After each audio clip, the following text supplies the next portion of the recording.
¿Qué pasaría si una de las figuras más respetadas de la historia moderna estuviera en el infierno? Eso fue exactamente lo que le ocurrió a Joshua, un maestro jubilado de Atlanta que falleció repentinamente y se vio arrastrado a un viaje aterrador a través de reinos de fuego, dolor y oscuridad absoluta. Lo que presenció lo conmovió profundamente. Almas atormentadas, seres angelicales envueltos en sombras, y un hombre que nunca imaginó que estaría allí, Martin Luther King Jr. Esta no es solo una historia cercana a la muerte. Es una llamada de atención aleccionadora sobre el lado oculto incluso de las vidas más admiradas, los pecados silenciosos que excusamos y la misericordia de un Salvador que aún se adentra en las llamas. Antes de empezar, tómate un momento para comentar tu nombre y desde dónde nos estás viendo. Nos encantaría orar por ti y tu familia, sin importar la época en la que te encuentres, porque lo que estás a punto de escuchar podría cambiar tu perspectiva. Comencemos. Me llamo Joshua. Tengo 52 años y vivo en Atlanta, Georgia. Tengo esposa, una hija hermosa y soy maestro jubilado. Nunca pensé que escribiría algo así, ni siquiera que viviría para contar lo que pasó.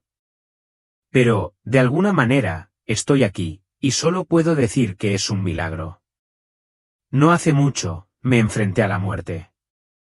No de esa forma poética y distante que a veces se describe. Lo digo literalmente. Me quedé al borde de la vida y fui arrastrado hacia algo que jamás había imaginado. Todo empezó en lo que parecía una mañana normal. Me levanté, me preparé un café, me vestí y salí como cualquier otro día. No esperaba nada extraño ni inusual. En el trabajo, impartí clases a mis alumnos como siempre. Durante el almuerzo, charlé con un par de compañeros. Todo transcurría con normalidad. La vida tiene una forma de esconder sus momentos más inesperados en los detalles que pasamos por alto. Pero entonces todo cambió. Esa tarde, de repente, sentí una extraña presión en el pecho. Al principio, la ignoré. Quizás solo tensión o gases, pensé. Pero la sensación empeoró rápidamente, más pesada, más aguda. Respirar se volvió más difícil. Me ardía el pecho. Mis piernas comenzaron a debilitarse, como si ya no me pertenecieran. Intenté mantenerme erguido, pero me desplomé en el suelo. Lo último que oí fueron gritos, alguien pidiendo ayuda a gritos. Pero sus voces empezaron a desvanecerse, como si me estuvieran separando del mundo. Todo se ralentizó, se desvaneció. Mi visión se volvió borrosa. Mi respiración se volvió superficial. Y entonces ocurrió algo extraño. En lugar de pánico, sentí paz. Una quietud indescriptible. No era que quisiera morir, pero en ese momento, sentí que soltar era lo más natural. Cerré los ojos y fue entonces cuando lo sentí. Me arrastraba hacia algo, un espacio, un túnel. Al principio no vi paredes ni luz, solo oscuridad. Pero no era solo la ausencia de luz. Esta oscuridad tenía un peso, como si me presionara desde todas las direcciones. Ya no caminaba. Tampoco flotaba. Simplemente me llevaban, me jalaban. Me di cuenta de que había dejado mi cuerpo atrás. Ya no estaba en el mundo físico. Lo que me estuviera sucediendo ahora, ocurría en un reino diferente, un lugar fuera del tiempo, fuera de todo lo que conocía. No sabía dónde iba. Pero de alguna manera sabía que este viaje estaba a punto de cambiarlo todo. Seguí moviéndome, aunque no por decisión propia.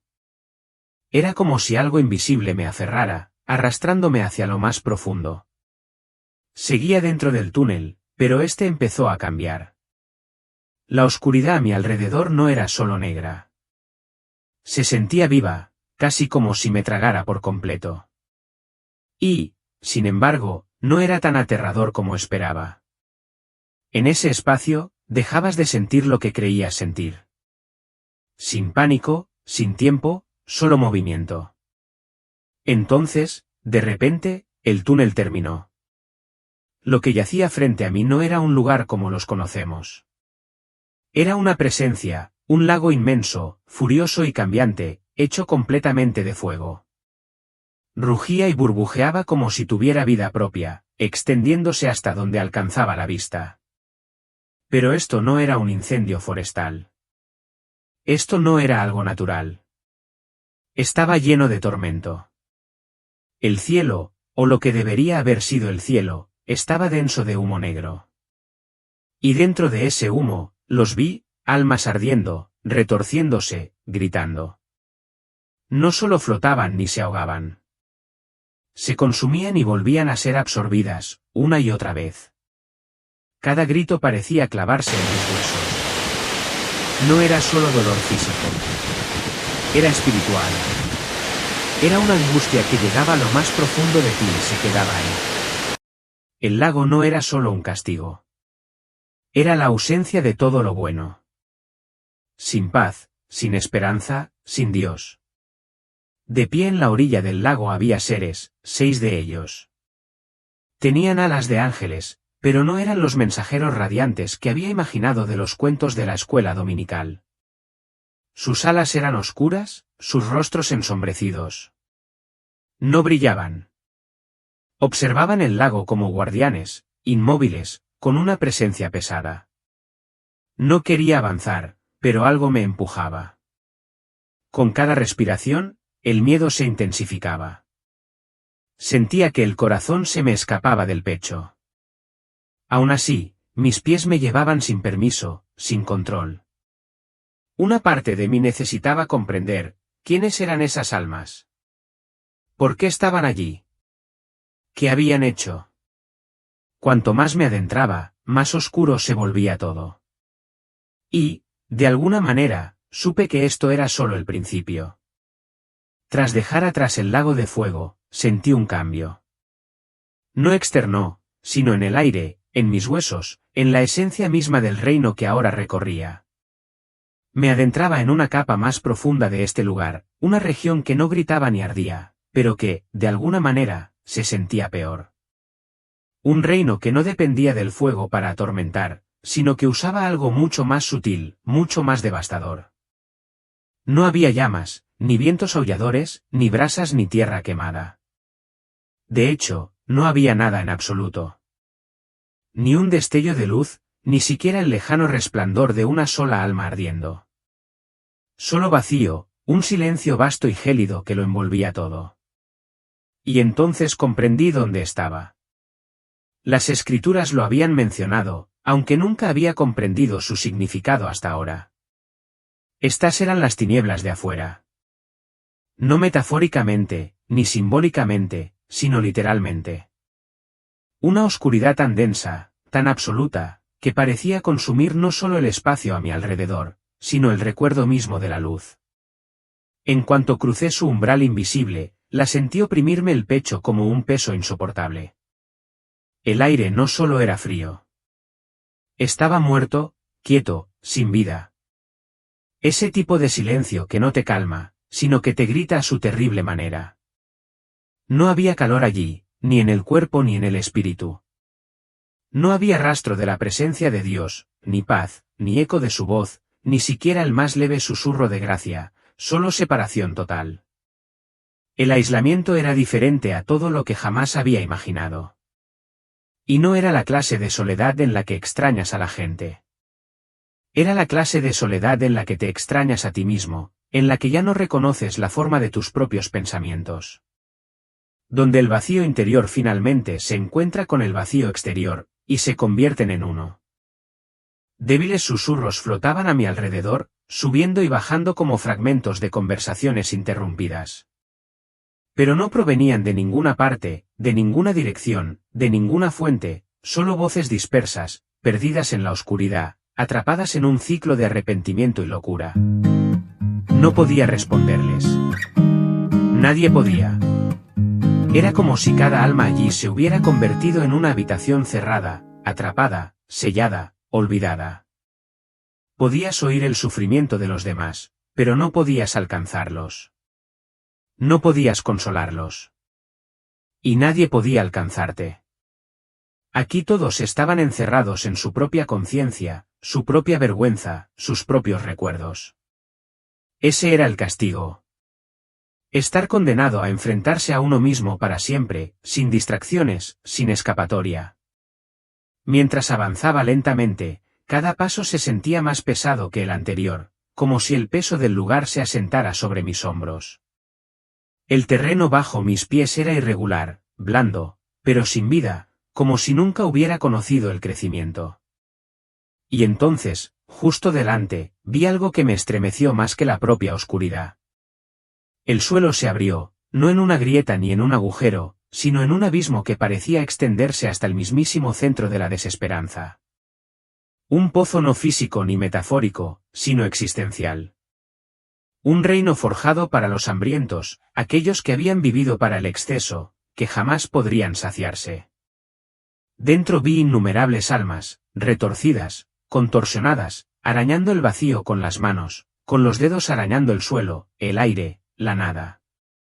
Sin embargo, se movían desesperados, como mineros en busca de comida, oro, un propósito, cualquier cosa. Pero no había nada allí. Su hambre no era solo física. Era espiritual. Estos eran los que habían pasado sus vidas terrenales buscando más, acaparando más, consumiendo más. Nunca saciados, nunca agradecidos. Y ahora, esa misma hambre los consumía a la inversa. No los castigaba el fuego. Los devoraba desde dentro. Observé cómo algunos buscaban cosas que parecían comida o tesoros, ilusiones, sombras. Pero en cuanto lo agarraban, todo se convertía en polvo o se les escapaba entre los dedos. Sus manos, Dios me ayude, sus palmas eran como coladores, huecas, perforadas. Por mucho que se aferraran, nada se quedaba. Ellos también lo sabían. Se les veía en los ojos, esa esperanza desesperada y frenética de que tal vez la próxima vez, solo tal vez, algo los satisficiera. Pero nunca lo hizo, y nunca lo haría. Sus rostros no ardían, sino que estaban destrozados, desgarrados por el anhelo, moldeados por una necesidad sin respuesta. Y mientras permanecía allí, contemplando sus miradas vacías, comprendí algo aún más aterrador. No era una tortura infligida. Era autoinfligida. Esto era lo que sucedía cuando un alma ya no podía disimular sus deseos con distracciones. Cuando el velo de la ilusión terrenal se había desvanecido, y solo quedaba un anhelo incontenible. No era el fuego del infierno lo que los atormentaba. Eran sus propios apetitos, la sed de más, la adicción a nunca tener suficiente. Y ahora, eran prisioneros no de la ira de Dios, sino de sus propios deseos. Los vi intentarlo una y otra vez, sin cesar, sin esperanza, como ecos de un pecado sin fin. Su tormento no era un castigo externo, sino una consecuencia interna. Era justicia, pero se sentía como desesperación. Y entonces lo volví a sentir, esa profunda y apremiante sensación de que esto aún no era lo peor. De que aún no había llegado al corazón de lo que realmente era el infierno. Aparté la mirada del pozo, con las manos temblorosas y el alma dolorida, porque lo sabía. Sabía que este lugar no solo castigaba el comportamiento, sino que revelaba la verdad oculta del corazón. Y si me había mostrado el suyo, era solo cuestión de tiempo antes de que me mostrara el mío. Y algo en lo más profundo de mi ser susurró, sigue caminando. A medida que me adentraba en esa oscuridad infinita, la atmósfera a mi alrededor empezó a cambiar de una forma casi insoportable. El aire se densificó, volviéndose denso como una niebla que me envolvía los pulmones, haciendo que cada respiración sintiera como si inhalara desesperación. El silencio se hizo más fuerte, más denso, como si las sombras mismas me presionaran el pecho. No podía decir cuánto tiempo llevaba caminando o vagando. En ese lugar, el tiempo no transcurría como en la tierra. Se disolvía, se escurría entre los dedos como polvo. No había minutos ni kilómetros, solo movimiento, y una fuerza invisible que me guiaba hacia lo más profundo. Algo me esperaba.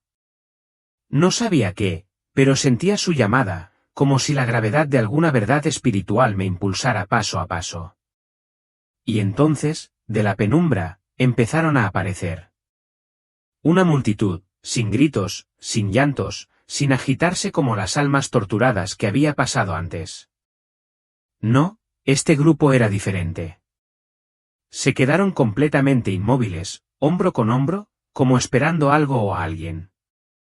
Su silencio era antinatural. No era pacífico. Era tenso, como los últimos segundos antes de una terrible revelación. Y entonces lo vi. Al principio, no podía creer lo que me decían mis ojos. Parpadeé, entrecerré los ojos y volví a mirar. Pero no había duda. De pie en el centro de la multitud silenciosa estaba un hombre cuya imagen había crecido viendo en carteles, escuchando en discursos, leyendo en libros. Un hombre cuya voz una vez conmovió naciones. Martin Luther King Jr. Se me paró el corazón. Se me cortó la respiración. Me quedé paralizado, aturdido. Mi mente no podía aceptarlo. ¿Qué hacía allí? No era cualquiera. Era un icono mundial, un hombre que había predicado la paz, la unidad y la no violencia, un símbolo de justicia y dignidad en un mundo fracturado por el odio. ¿Cómo podía estar allí? Seguramente me equivocaba. Seguramente era alguien que solo se le parecía. Pero cuanto más miraba, más evidente era que era él.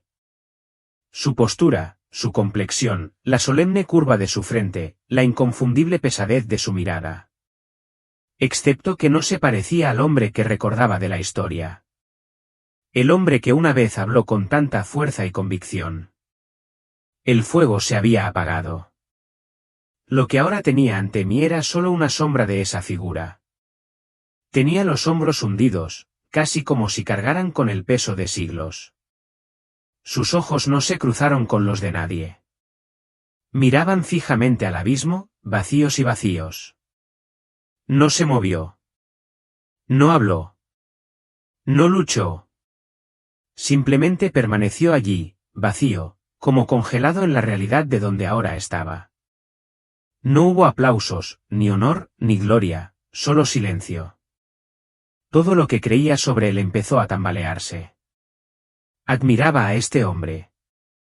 Lo veía como una brújula moral, alguien que encarnaba el coraje y la integridad. No era solo una figura histórica. Se había convertido en parte de mi vocabulario espiritual, un símbolo de la rectitud en un mundo quebrantado. Pero ahora todo eso parecía destrozado. ¿Cómo podía alguien tan venerado estar en este lugar? ¿Cómo podía Martin Luther King Jr., precisamente, acabar en el infierno? Antes de que pudiera siquiera formular la pregunta, oí una respuesta. Pero no provenía de él. Venía de algún lugar más allá, del espacio que me rodeaba, o tal vez de mi interior. Una voz, serena pero rotunda. No hablaba con palabras, sino que me hablaba directamente a los pensamientos. ¿Te sorprende verlo aquí?, preguntó la voz. Su tono no era burlón ni cruel. Era directo, penetrante. Era venerado en la tierra, admirado, amado. Pero tú no viste lo que yo vi. Solo viste la superficie, no los detalles ocultos, las contradicciones, los compromisos. Me quedé paralizado, sin apenas respirar. Mientras la voz continuaba, conocías la imagen a la que se aferraba el mundo, pero no la realidad. Viste los discursos, las marchas, el sueño, pero no viste al hombre tras la cortina. No viste las decisiones tomadas en la oscuridad. Y entonces, de repente, como si se hubiera abierto una compuerta, imágenes comenzaron a desfilar por mi mente, vívidas, nítidas, innegables. Lo vi, Martín, joven, apasionado, decidido, con un propósito ardiente. Su rostro irradiaba visión. Llevó la esperanza de su pueblo como una antorcha en la tormenta. Pero incluso en aquellos primeros días, había algo más, algo detrás de él. Una sombra. Pequeña al principio, apenas perceptible, como una grieta en los cimientos, pero creció. Hablaba de luz, la voz susurraba, pero él luchaba con las sombras en su propio corazón. Tuve más visiones, momentos privados, momentos que el público nunca vio. Lo vi tomar decisiones que traicionaban los mismos ideales que predicaba. No porque no creyera en ellos, sino porque permitió que algo más se arraigara. Llevaba una máscara de virtud, pero tras puertas cerradas se le escapaba. Vi fallas de carácter, traiciones a la confianza. Vi luchas que nunca confesó, dobles vidas que nunca reconcilió. Su legado se había cimentado sobre la verdad, pero había mentiras subyacentes. Y entonces, justo cuando creía haber visto suficiente, las imágenes cambiaron de nuevo. Y lo que vi a continuación no solo me inquietó, sino que me destrozó. Las imágenes no terminaron. Llegaron más rápido, más nítidos, cada uno desvelando una capa de realidad que creía conocer. Lo que vi a continuación me adentró en una cámara oculta de la historia, una de la que el mundo jamás se atrevió a hablar. No formaba parte de ningún documental ni libro de texto. Ningún discurso, ningún desfile, ningún monumento señalaba esta parte de la historia. Y, sin embargo, allí estaba. Volví a ver a Martin Luther King Jr., ahora mayor. Su rostro ya no brillaba con la pasión de un joven visionario. Estaba marcado por el cansancio. Estaba sentado solo en una habitación silenciosa, tenuemente iluminada y cargada con el peso de lo no dicho. A primera vista, parecía inofensivo, solo un líder sumido en sus pensamientos, un hombre preparándose para el siguiente discurso, la siguiente manifestación, el siguiente paso en la lucha. Pero entonces la habitación empezó a cambiar. Las luces se atenuaron, proyectando extrañas sombras sobre las paredes. Lentamente, emergieron símbolos, grabados en la piedra, con un brillo tenue, antiguos y desconocidos. No eran decorativos. Significaban algo, algo oculto, algo escondido. A su alrededor, aparecieron figuras enmascaradas, silenciosas, inmóviles, sentadas en perfecta formación, observando, esperando. No necesitaban hablar. Su sola presencia revelaba quiénes eran. Podía sentirlo en el aire. No eran hombres comunes y corrientes. Irradiaban poder, autoridad y control.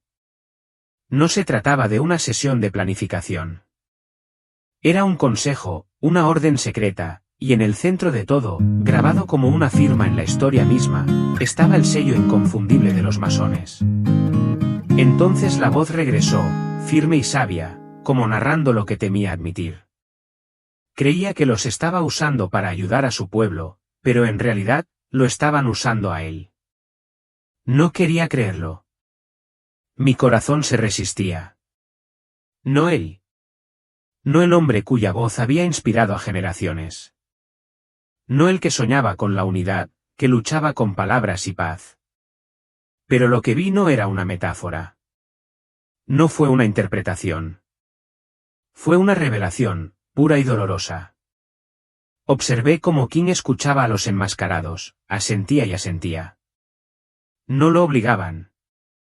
Participaba, cooperaba. Y los ideales que defendía, justicia, amor, igualdad, ya no se sostenían por sí solos.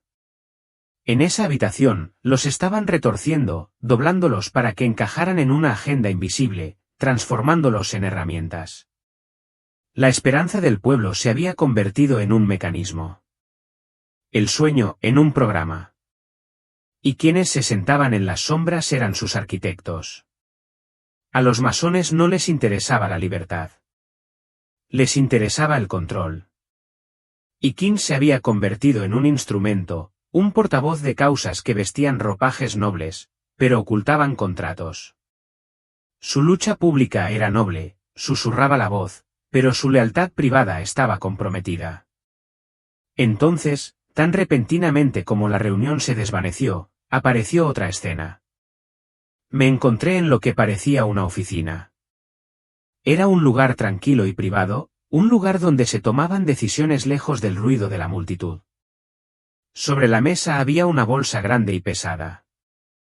Se abrió lentamente y salieron fajos de dinero, no tirados ni esparcidos, sino apilados con deliberación, preparados, esperando. King estaba sentado allí, con las manos apoyadas junto al montón. No parecía sorprendido. No parecía emocionado. Parecía cansado, callado, aturdido. No extendió la mano para coger el dinero, pero tampoco lo rechazó.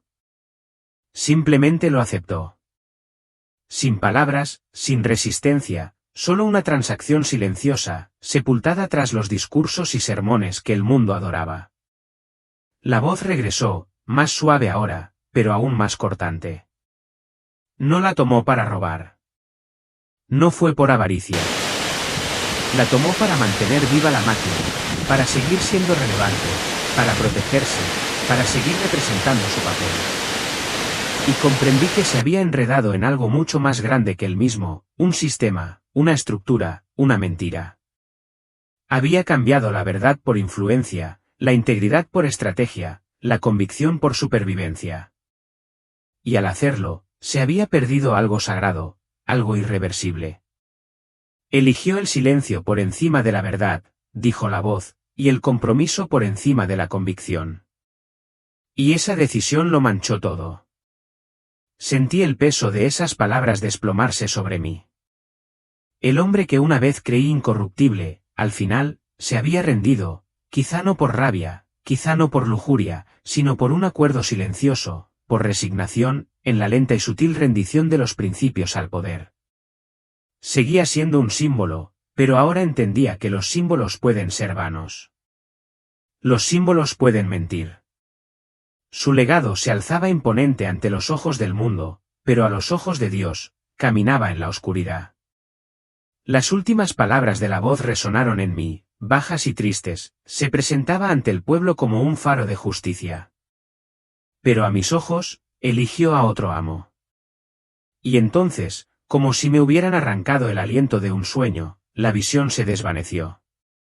Pero no me quedé en paz, porque al desvanecerse la escena, sentí de repente que todo el peso de mi conciencia cambiaba. Ya no se trataba de él. Ahora se trataba de mí. Mi turno había llegado. Al desvanecerse la imagen final del rey en la oscuridad, la atmósfera cambió de forma inmediata e innegable. El aire, ya cargado de terror, se volvió más frío, tan frío que pareció calarme los huesos, el alma. El silencio que siguió no fue vacío. Era opresivo, casi consciente, como algo a punto de abalanzarse. Pude sentirlo mucho antes de verlo. Una presencia, no ruidosa, no evidente, pero asfixiante. Entonces avanzó, no con cuerpo, no con forma, sino con peso. Un peso terrible y aplastante. No necesitaba cuernos ni una cara roja para hacerse notar. Su sola presencia bastaba para agotar cualquier esperanza. La oscuridad que lo rodeaba no era una capa que vestía. Era algo que emitía, una fuerza, una sombra sofocante que consumía todo lo que tocaba. No se movió como nosotros. No tenía por qué hacerlo. Su voluntad alteró el espacio mismo. Se inclinó hacia él como si hasta el infierno temiera lo que pudiera hacer. No habló de inmediato. Solo me miró. Y de alguna manera, eso fue peor. Sus ojos no solo me miraron, sino que penetraron. Destrozaron cada muro que había construido, cada secreto que había ocultado, cada justificación que me había susurrado a altas horas de la noche. Esos ojos no vieron al hombre que fingía ser. Vieron al hombre que era, el hombre que había sido cuando nadie me veía. Sentí que estaba completamente desnudo, despojado de toda defensa, de toda excusa. Mi alma quedó al descubierto bajo esa mirada, y me aterrorizó. Entonces habló. Su voz no era fuerte, pero me atravesó como un cristal desportillado. No eres diferente a ellos, Joshua, dijo con un tono tan frío como la muerte. Y sabes exactamente a qué me refiero. Me quedé paralizada. Cada músculo de mi cuerpo se tensó, no porque no entendiera, sino porque sí. Sus palabras se clavaron en lugares que había enterrado hacía mucho tiempo.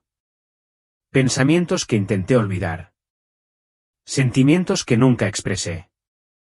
La tensión en tu hogar, eso eras tú. La distancia, tú la creaste. El resentimiento, tú lo alimentaste. Los pensamientos que tuviste sobre traicionar a tu esposa, las fantasías, el divagar emocional. No los llevaste a cabo, claro, pero quisiste hacerlo. Y eso fue suficiente. Cada palabra impactó mi pecho como un martillazo, no gritada, no chillada, sino definitiva. Intenté respirar, pero sentía como si el aire a mi alrededor me rechazara. Y entonces llegó el fuego, no llamas que me lamían la piel, sino un ardor interno, como si mi alma misma se encendiera de arrepentimiento. Podía sentirlo. Un dolor que no tocaba la carne, sino que penetraba algo más profundo. Sentía que mi espíritu se deshacía, que lo desgarraban, lo exponían, lo juzgaban. Quería negarlo. Quería decir que no. No soy así. Pero no pude porque lo era. Lo sabía. Y él también. Pensabas que tus pecados eran pequeños, continuó, bajando la voz hasta convertirla en un susurro tan agudo que dolía. Pero fueron suficientes. Suficientes para traerte aquí. Suficientes para separarte para siempre. Una oleada de culpa me azotó. No era solo vergüenza. Era la horrible constatación de que me había alejado de Dios, poco a poco. No por rebeldía, sino por negligencia, por silencio, por transigencia. Había guardado las apariencias. Rezaba en voz alta cuando lo necesitaba, sonreía en la iglesia, cumplía mi parte. Pero mi corazón se había ido enfriando durante años. Y ahora me decían que era demasiado tarde. Mi voz salió apenas un susurro. Sí, dije, ahogándome en la palabra. Sí, he pecado. He fallado. No estaba buscando una defensa. No tenía ninguna. No pedía clemencia. No creía merecerla. Solo admitía lo que ya sabía. Y en ese instante, la figura ante mí, la que ahora reconocía plenamente como la enemiga de mi alma, sonrió. Era la sonrisa más vacía y aterradora que jamás había visto.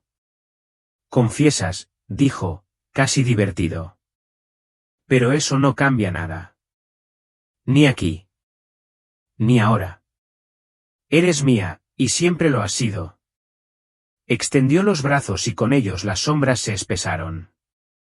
No se precipitaron hacia mí. Se acercaron lenta y metódicamente, como un depredador saboreando el último instante antes de la matanza. La oscuridad me envolvió las extremidades, apretándome, asfixiándome. No podía moverme. No podía gritar.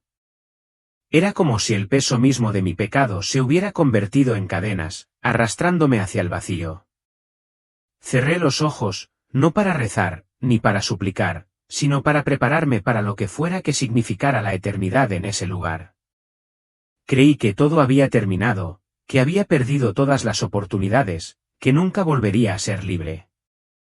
Y entonces, justo cuando me rendí, algo cambió, un cambio tan sutil al principio que creí haberlo imaginado. Una luz tenue, distante, apenas una chispa, pero real. Y en el instante en que apareció, todo a mi alrededor empezó a cambiar. Al principio, lo descarté. Pensé que no era más que un destello desesperado de mi imaginación. Mi mente, quizá en sus últimos segundos, intentaba protegerse con alguna ilusión de consuelo. En un lugar tan desesperanzado, tan lleno de tormento, tenía que ser una trampa. Un cerebro moribundo aferrándose a algo, a cualquier cosa familiar. Después de todo, la luz no pertenece al infierno. La luz no crece allí. Muere. Se desvanece. Se la traga entera. Pero esta no. No se apagó como una falsa esperanza. Se quedó. Y entonces creció. No de repente, ni con un destello. Empezó lento, tan débil que casi no lo podía creer. Pero poco a poco, se expandió. Se volvió más cálido, más pleno, más vivo. La atmósfera empezó a cambiar. El aire gélido que había envuelto mi espíritu empezó a derretirse. El peso sofocante que me oprimía, vergüenza, miedo, arrepentimiento, empezó a desaparecer. Y algo más ocurrió. El control del diablo, antes férreo y definitivo, empezó a ceder. Lo sentí. Sus manos, que antes parecían anclas de juicio, empezaron a temblar. Empezó a retroceder, a retirarse, no por miedo, sino por incapacidad. La oscuridad que dominaba no podía existir ante esta luz creciente. Su sombra, que momentos antes parecía infinita, ahora se marchitaba, plegándose sobre sí misma, como una llama expuesta a una tormenta. Y entonces llegó, sin fanfarrias, sin gritos ni truenos cósmicos. No descendió como un rey guerrero rodeado de ángeles. No, simplemente avanzó, quieto, radiante, firme. La atmósfera no tembló de miedo, sino de reverencia. Todo lo oscuro se retiró. Todo lo malo sabía cuál era su lugar. Jesús. No necesitaba que nadie me dijera quién era. Mi corazón lo sabía. Mi alma lo reconoció al instante. No por la memoria, ni por la doctrina, sino por algo más profundo, algo eterno. La misma parte de mí que había sido hecha a su imagen clamaba en un silencioso reconocimiento. Pero la historia de Joshua fue solo el comienzo. Justo cuando creíamos haber escuchado la parte más inquietante, surgió otro testimonio, uno que impactó aún más profundamente y ahondó en las preguntas que muchos de nosotros tememos hacer. Esta vez, el testigo no era un maestro ni una figura pública, sino un monaguillo de 17 años. Era joven, tranquilo y devoto. Nadie esperaba lo que le sucedería. Durante una misa de rutina, se desplomó sin previo aviso y fue declarado clínicamente muerto durante casi 7 minutos. Lo que vio en ese breve lapso no fue un sueño. No fue una alucinación fortuita. Fue un viaje a la eternidad.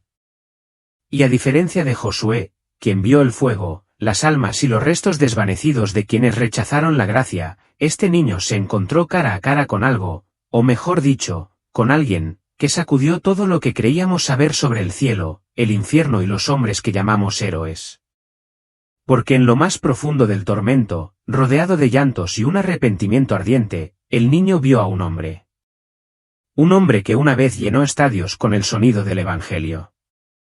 Un hombre cuya voz se consideraba la voz del avivamiento en el siglo XX. Un hombre en quien millones habían confiado. Millones lo habían seguido. Millones lo habían venerado. Billy Graham. Sí, el Billy Graham. Y en ese momento, el niño no solo lo vio, sino que habló con él. Y lo que Billy Graham dijo, lo que confesó en ese momento de dolor, sacudirá cualquier suposición que hayas tenido sobre la fama, la fe y lo que realmente significa terminar la carrera. Bueno, si pensabas que la visión de Josué era difícil de creer, entonces prepárate, porque lo que viene a continuación puede cambiarlo todo. El domingo por la mañana sigue siendo la hora más segregada en Estados Unidos. Esto ha existido durante siglos, y creo que sigue siendo una de las penas más profundas en el corazón de Dios. ¿Le importa a Dios el color de nuestra piel? ¿O ve más profundamente en el alma, en las heridas de las que nadie habla? Escuche el testimonio de esta mujer negra, quien se encontró con Jesús y él le reveló una verdad sobre las personas blancas durante su experiencia cercana a la muerte. Entonces, ¿somos realmente enemigos o es solo un engaño para cegarnos? Vea el vídeo hasta el final y comparta sus ideas para que podamos hablar de esto juntos. Pero primero, por favor comenta tu nombre y la ciudad donde vives para que podamos elevarte en oración y pedirle al Señor que haga brillar su luz sobre tu tierra. Ahora, recuerden esta historia de verdad que sigue. Hola, me llamo Manny, soy enfermero de trauma, madre y una mujer que se aferra a la fe en un mundo que la pone a prueba a diario. El 9 de septiembre de 2023, mi corazón se paró y entré en un momento que lo cambió todo. El peso de esa noche todavía pesa en mi pecho, como una piedra que cargo pero no puedo soltar. Ese jueves fue solo otra rutina, igual que siempre. Tomé un café frío, me puse el uniforme y recé en el coche, pidiendo fuerzas para afrontar el cambio. El agotamiento ya estaba ahí, arrastrándose hasta los huesos, apagando la luz que intentaba mantener encendida. Entré en una tienda de barrio abierta las 24 horas antes de ir al hospital. Las luces fluorescentes zumbaban en el techo, proyectando un brillo intenso sobre las barras de chocolate y las latas de refresco. Tomé un chicle y una bebida embotellada, pensando casi en los pacientes que me esperaban. En la caja, un joven blanco, alguien a quien había visto cientos de veces, me miró fijamente. «Cuídese, señorita Manny», dijo con voz suave pero clara, como si lo sintiera con más intensidad que de costumbre. Esas palabras se me quedaron grabadas, aunque no sabía que serían las últimas que escucharía en esta vida. Conduciendo hacia el hospital, la ciudad estaba tranquila, las calles vacías bajo un cielo sin estrellas. Entré al estacionamiento, con las luces delanteras cortando la oscuridad. Entonces, en un instante, la noche estalló en un fuego naranja.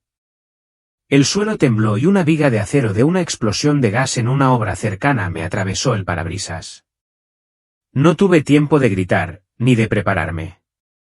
Todo terminó en un instante. Pero lo que vino después no fue un final. Fue un comienzo. No sentí dolor, solo una libertad indescriptible. Fue como quitarme un abrigo pesado, dejando atrás todo dolor y preocupación.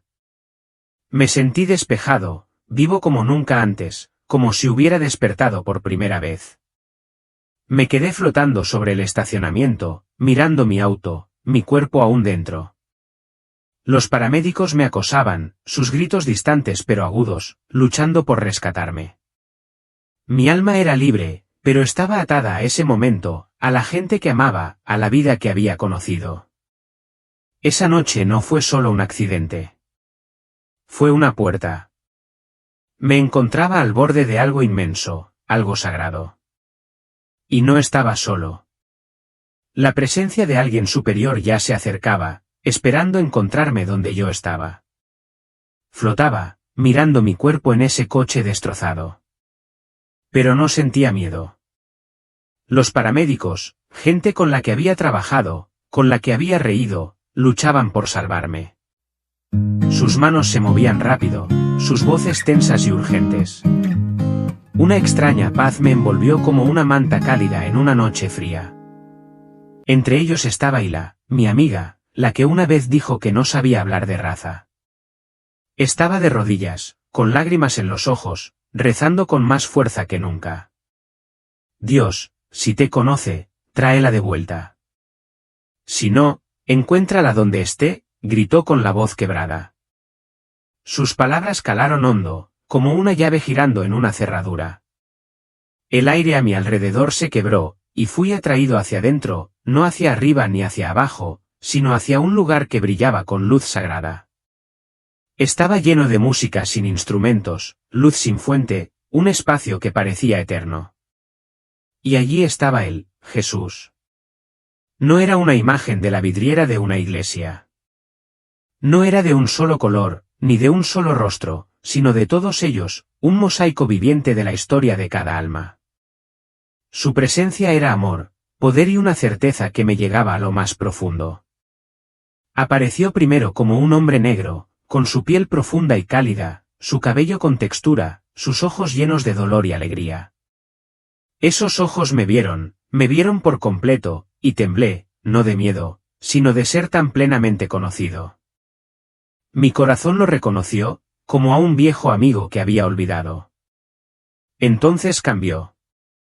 Su rostro se suavizó, envejeció, transformándose como un río que fluye a través del tiempo. Era cada persona, moreno, blanco, joven, viejo, pero siempre el mismo. Siempre amor. Mi alma no solo lo veía. Lo recordaba, como si yo hubiera sido suyo desde siempre. ¿Por qué sigues cambiando?, pregunté, con la voz temblorosa en ese aire sagrado. Porque cada alma me ve en el lenguaje de su espíritu, dijo, su voz como una canción que calmaba mi temblor. Me familiarizo para que nadie tenga miedo. Sus palabras me penetraron, envolviéndome en una paz que nunca había conocido. Me sentí vista, abrazada, como si hubiera vuelto a casa después de un largo y duro viaje. Ese espacio infinito latía con un ritmo, un latido que me unía a él. Allí de pie, supe que no era un encuentro cualquiera. Su presencia me preparaba, me atraía hacia verdades para las que no estaba lista, pero que no podía rechazar. Esos ojos, llenos de dolor y alegría, presagiaban lo que vendría después. Cuando Jesús me llamó para caminar con él, su voz era suave pero firme, como una mano que me guiaba en medio de la tormenta. No entramos en el cielo que había imaginado. Sin nubes, sin calles doradas. En cambio, entramos en un lugar lleno de vida y propósito, una plataforma espiritual, que late como un latido profundo en el pecho. Este reino vibraba de vida, un vasto espacio que brillaba con energías indescriptibles. Las oraciones se elevaban como ríos de luz que fluían por el aire, cada una con una voz terrenal, llantos, esperanzas, susurros. Tejían un tapiz de anhelo humano que parecía cantar con la historia de cada alma. Vi almas, cuyos cuerpos habían desaparecido hacía tiempo, pero su dolor persistía como una densa niebla. Sus heridas no eran físicas, sino cicatrices de traición, pérdida y dolor que no habían encontrado palabras. Mi corazón se retorció como si sus historias fueran hilos que me envolvieran, atrayéndome hacia su dolor compartido. Estas almas flotaban, atrapadas entre la paz y el dolor, sus ojos narraban historias de vidas inconclusas. Algunas parecían suplicantes, otras resignadas, pero todas cargaban con historias que ansiaba comprender. Este lugar no era solo una parada. Era una encrucijada donde comenzaba la sanación, donde las heridas esperaban luz. Entonces Jesús se dirigió a heridas más profundas, unas que me dejaban sin aliento. Eran cicatrices de división, racismo, historia, silencio que se extendían a través del tiempo, crudas y dolorosas. Estos no son solo problemas políticos, dijo con voz firme pero grave. Son heridas espirituales, y la división es la espada más afilada del enemigo. Sus palabras me impactaron el corazón como un martillo, una verdad que no podía rechazar. Me arrastró a lo que él llamaba el bautismo de empatía. Y en un instante, no solo veía, sino que sentía. La confusión de una mujer blanca a la que una vez juzgué ignorante me inundó. Su miedo a ser malinterpretada ahora me acecha en el pecho. Sentí la vergüenza de los cristianos blancos, callados no por odio, sino por miedo a herir con palabras. Su silencio era una carga, una decisión que llevaban como una piedra que no podían soltar. Me oprimía, tan pesado como mis propios arrepentimientos, uniéndonos en silencio. Entonces, el dolor de mis antepasados me recorrió con fuerza, una canción de dolor grabada en mis huesos. Siglos de injusticia ardían en mi sangre, crudos e inquebrantables, un fuego que me quebraba y me fortalecía a la vez. Llevé sus llantos, su fuerza, sus heridas sin sanar, como si fueran mías. La furia de las voces negras olvidadas llegó después, una tormenta que me sacudió el alma. Era justa, feroz, una exigencia de ser escuchada que resonaba con esperanza y agotamiento. Sentí su ira, su fuego, su ansia de justicia, todo arremolinándose en mi interior. Entonces me golpeó el cansancio de las madres, de las que crían hijos en un mundo destrozado. Su fuerza silenciosa, su lucha diaria por proteger a sus crías, me envolvió como un manto pesado. Cada dolor era mío ahora, cada lágrima atravesando mi alma como un río, hundiéndome. Sollocé, mi cuerpo temblaba, mis rodillas cedieron bajo el peso de todo aquello. Jesús estuvo a mi lado, su presencia firme como un faro que atraviesa la tormenta.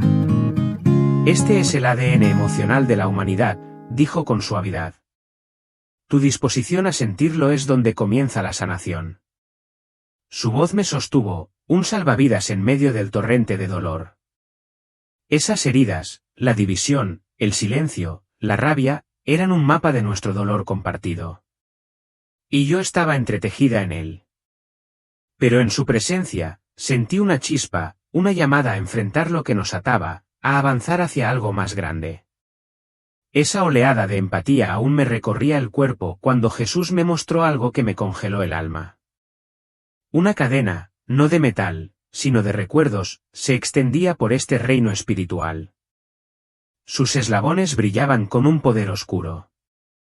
Se forjaron con miedo, orgullo, culpa, suposición, silencio, resentimiento.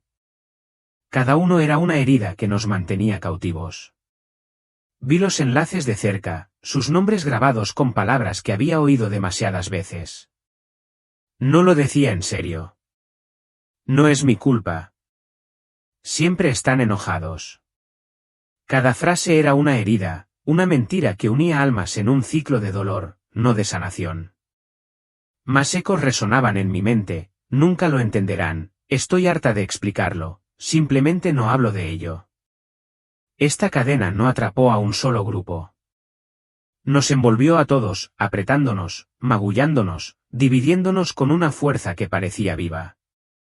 Se hacía más fuerte con cada momento que decidíamos apartar la mirada. Lo vi en conversaciones que terminé demasiado pronto, en miradas que evité, en corazones que dejé endurecer. Esta cadena se construyó a partir de momentos de miedo, de silencios que elegí en lugar de palabras. Era un contrato que todos firmamos, uno que nos separaba, y sentí su peso. Esto no es solo racismo, dijo Jesús, con su voz cargada de verdad y dolor. Es un contrato espiritual transmitido de alma en alma, sellado por el miedo, mantenido vivo por el silencio. Sus palabras me hirieron profundamente, mostrándome mis propias manos en las cadenas, formando mi propia voz en sus eslabones. Me quedé allí, con el corazón apesadumbrado, viendo mi ira, mis juicios reflejados en esos eslabones. Descarté a la gente, elegí muros en lugar de puentes, y me dolió verlo con tanta claridad. Era parte de esta cadena, y su verdad ardía como un fuego inextinguible. Pero Jesús me miró, no con ira, sino con una esperanza tan intensa que iluminó la oscuridad. No eres la solución completa, pero eres la clave, dijo, con una mirada desafiante y prometedora. Sus palabras despertaron algo en mí, un llamado a romper lo que yo había ayudado a construir. Puso su mano sobre mi corazón, no para calmarlo, sino para enderezarlo. De repente, vi iglesias, cientos, miles, negras, blancas, multirraciales, dispersas a través del tiempo y el espacio. Pero muchas se sentían vacías, sin una chispa, apagadas por los muros que habíamos construido entre nosotras. El aire en esos santuarios era denso, cargado de verdades que no diríamos. La presencia del cielo estaba allí, pero estaba afligida, contenida por nuestras divisiones. Sentí el dolor silencioso del espíritu, anhelando que nos uniéramos, que fuéramos completos. La mañana del domingo, susurró Jesús, su voz como un viento que arrastra siglos de dolor, sigue siendo la hora más segregada de Estados Unidos. Esa verdad me traspasó, una herida que conocía, pero que nunca había sentido tan profunda. Se instaló en mi alma, cargada con lo que significaba para todos nosotros. Vi bancos llenos de rostros de todo tipo, pero separados por líneas que nosotros mismos dibujamos. El espíritu esperaba, con dolor, que derribáramos esos muros. El dolor de Jesús se hizo mío, un peso que me oprimía el corazón, impulsándome a ver. Entonces lloró, sus lágrimas caían como lluvia, cada una con el dolor de un mundo dividido. Usan mi nombre, pero no mi naturaleza, dijo. Predican amor, pero construyen vallas. Se llaman a sí mismos el cuerpo, pero se niegan a tomarse de la mano. Su dolor me inundó, una pena santa que quemó mi orgullo. Esas lágrimas se quedaron conmigo, un llamado a romper la cadena con amor, no con ira. Sentí el peso de su esperanza, impulsándome hacia un propósito que aún no podía identificar. Las lágrimas de Jesús aún humedecían mi corazón cuando dirigió mi mirada hacia una nueva visión. Me mostró a los ocultos, personas cuyas vidas brillaban como estrellas en este reino espiritual, desapercibidas para el mundo. Su amor, silencioso pero fuerte, estaba rompiendo la cadena que acababa de ver. Primero, vi a un granjero blanco en Mississippi, con las manos ásperas tras años de trabajo en la tierra. Se mantenía erguido, arriesgando su tierra, su hogar, para proteger a un vecino negro del odio de la turba. Su valentía provenía de una verdad más profunda que el miedo, un amor que no necesitaba el aplauso de la multitud. Su rostro estaba surcado por la preocupación, pero sus ojos ardían de determinación. Su decisión fue una chispa, un solo hilo en un tapiz de esperanza que se extendía más allá de sus campos. Era un amor hecho realidad, feroz e inquebrantable, una luz en la oscuridad. Entonces vi a una joven birracial arrodillada junto a su cama, con su voz suave en la noche. Rezaba por sus dos familias, destrozadas por viejas heridas, para que encontraran perdón. Sus pequeñas palabras tenían un poder que estremecía este reino, llegando a lugares inaccesibles para los adultos. Sus oraciones se elevaban como humo, ondulando en el aire con propósito, tejiendo esperanza. Sentí su fe, un corazón de niña lo suficientemente fuerte como para unir lo que la historia había roto. Era un lazo vivo, uniendo lo que el odio intentaba desgarrar. Luego vino una anciana blanca en Ohio, de cuerpo frágil, pero con un espíritu firme. Ayunaba y oraba a diario por la unidad racial, no por alabanza, sino porque el amor lo exigía. Su silenciosa devoción era un pulso firme en un mundo tormentoso. Vi sus manos temblorosas, unidas en oración, su corazón abierto a un mundo que nunca conocería del todo. Su fe era un ritmo que fortalecía este reino invisible con cada palabra susurrada. Construía algo eterno, una oración silenciosa a la vez. Estos son mis santos, dijo Jesús con la cálida voz de un padre orgulloso de sus hijos. No son ruidosos, pero construyen puentes. Sus vidas fueron hilos de luz, tejiendo una red de sanación que ahuyentó la oscuridad. Entonces me mostró un santuario, no construido de piedra, sino de gracia, que resplandecía en este reino. Crecía con cada acto de perdón otorgado cuando ninguno era merecido. Vivo y hermoso. Era un lugar donde la división no podía sostenerse, donde el amor era la única ley. Conversaciones llenas de verdad moldearon sus muros. Cada palabra, un paso hacia la comprensión. Los abrazos entre quienes una vez se odiaron se alzaron como pilares, fuertes e inquebrantables. Las comidas compartidas, superando antiguas divisiones, construyeron sus cimientos. Cada bocado, una promesa de amor. Las oraciones silenciosas en las habitaciones de hospital por personas de piel diferente le añadieron brillo. Vi a enfermeras, desconocidos, familias alzando nombres que no conocían. Sus corazones se unieron. Este santuario de reconciliación era algo vivo, y me dejó sin aliento. No lo construyen los perfectos, dijo Jesús con los ojos brillantes de alegría, sino los valientes. Lo siento, te perdono, era una joya que hacía de este lugar un lugar más fuerte, más brillante, más eterno. La luz de ese santuario me llamaba, me llegaba al corazón como una canción que me sabía de memoria. Quería formar parte de él, aportar mi propio coraje a sus muros. Aquellos santos me mostraron un camino a seguir, un sendero iluminado por su amor silencioso e intrépido. El resplandor de ese santuario permaneció conmigo, pero mi propia verdad me apremiaba. Señor, dije con la voz entrecortada, he estado tan enojada. He dado por sentado, he excluido a la gente, he juzgado mientras suplicaba no ser juzgada. Mis confesiones salieron a borbotones, ásperas y reales, como una herida por fin abierta. Jesús me tocó la cara, su mano era suave como la de mi mamá cuando era pequeña. No estás condenada, dijo, su voz como un suave torrente sobre mis partes destrozadas. Estabas sufriendo y ahora estás sanando. Sus palabras fueron medicina, aliviando un dolor que había cargado demasiado tiempo.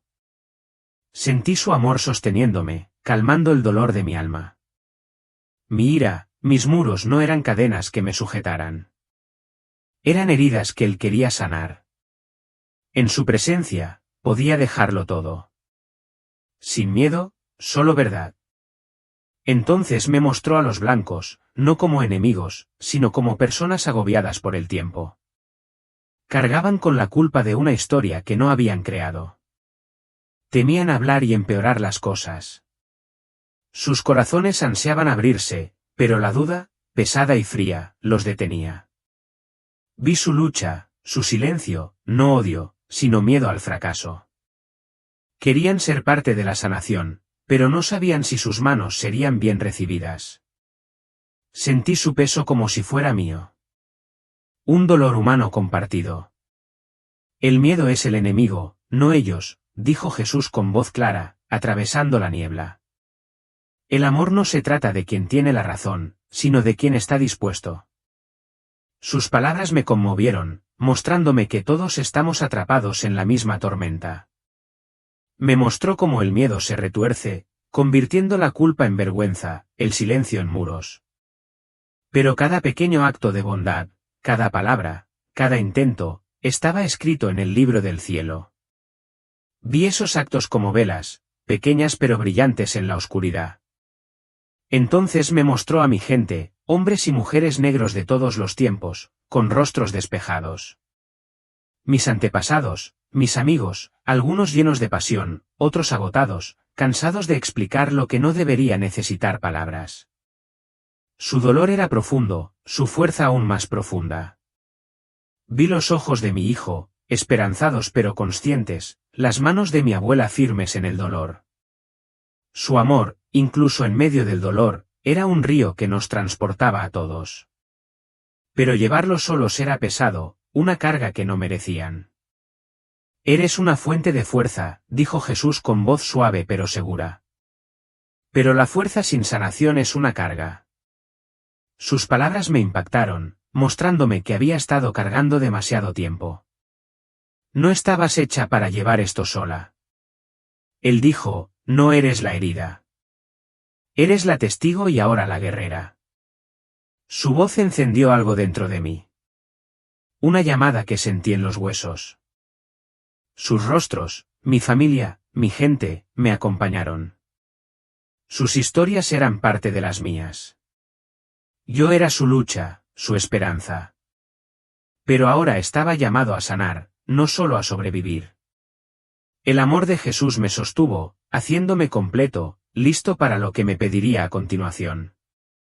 Sus palabras aún resonaban en mí como un trueno silencioso.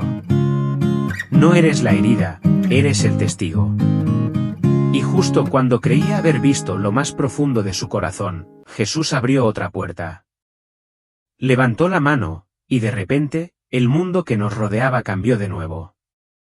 Me encontré ante un vasto muro de luz viva, latiendo como el aliento del cielo.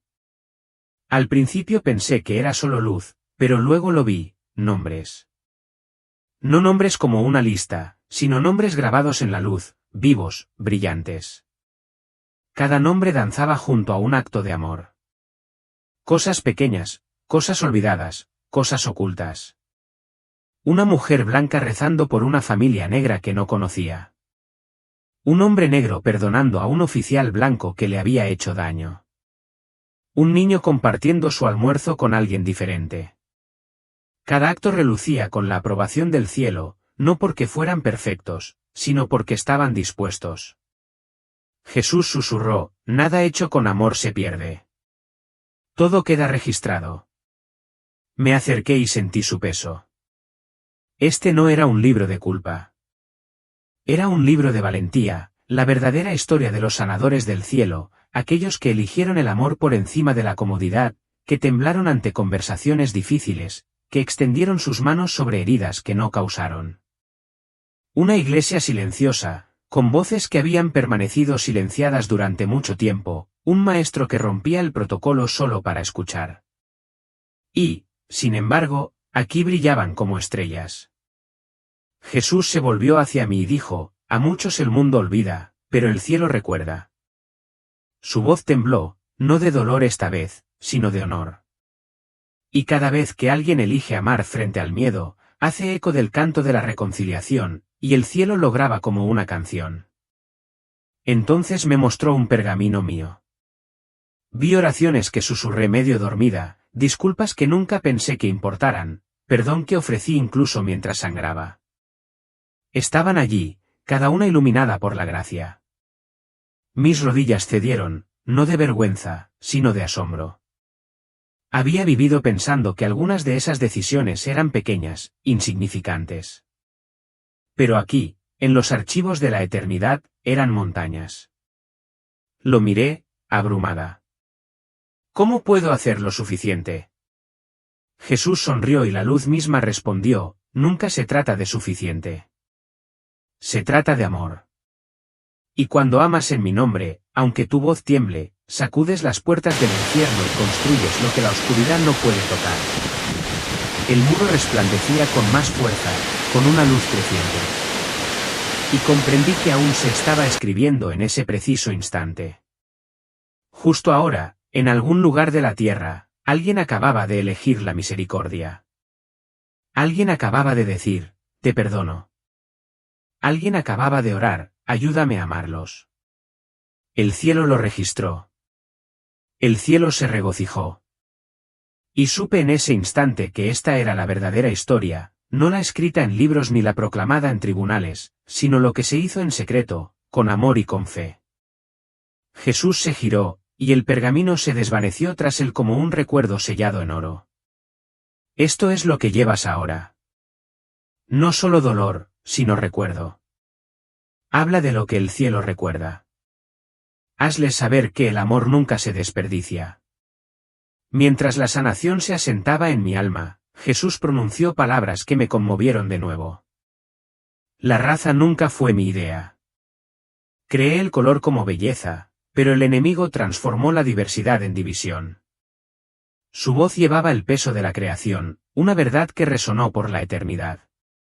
Sus palabras revelaron una intención divina, un mundo destinado a la armonía, no a la discordia.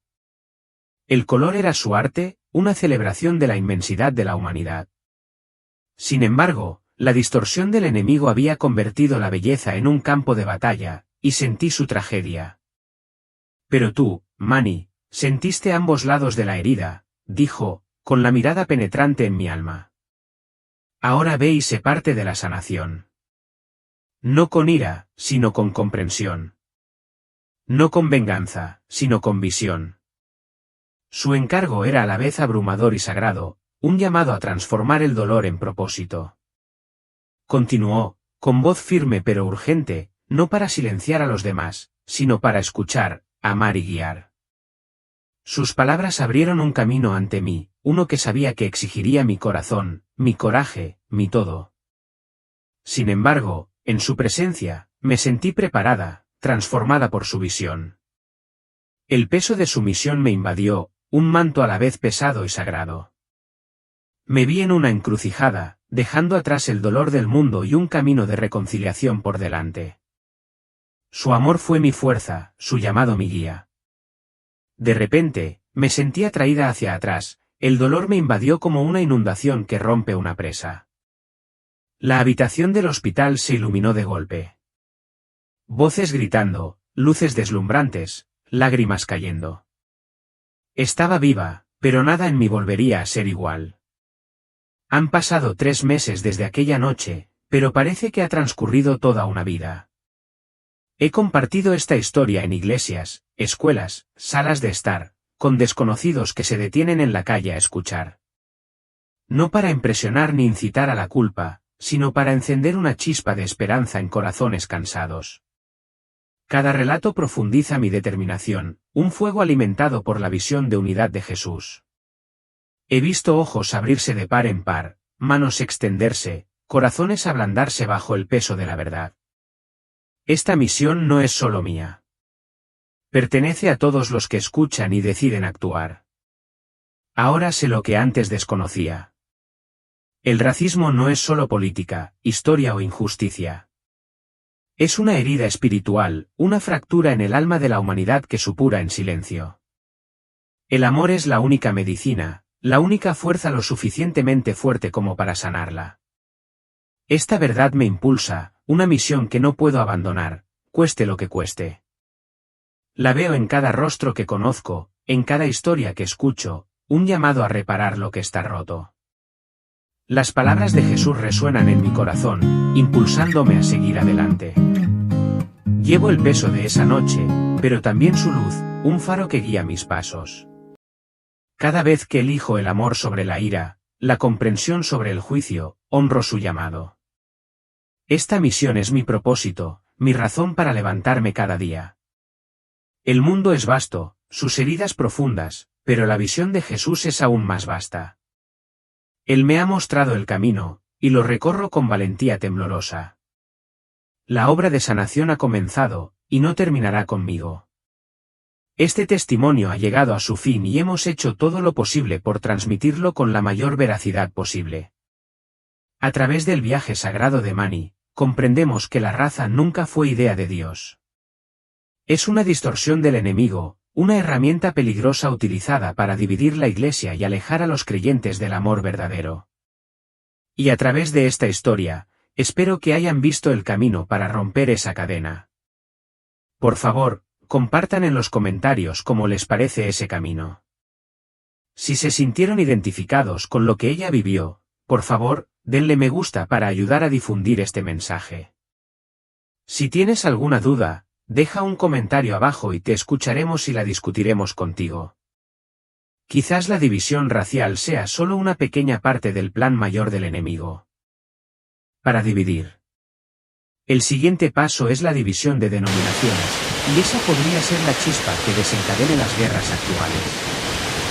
Esto fue advertido con antelación por otra alma que también experimentó un encuentro cercano con la muerte y conoció al Señor. Así que, por favor, suscríbete para no perderte ninguna de las próximas advertencias del cielo.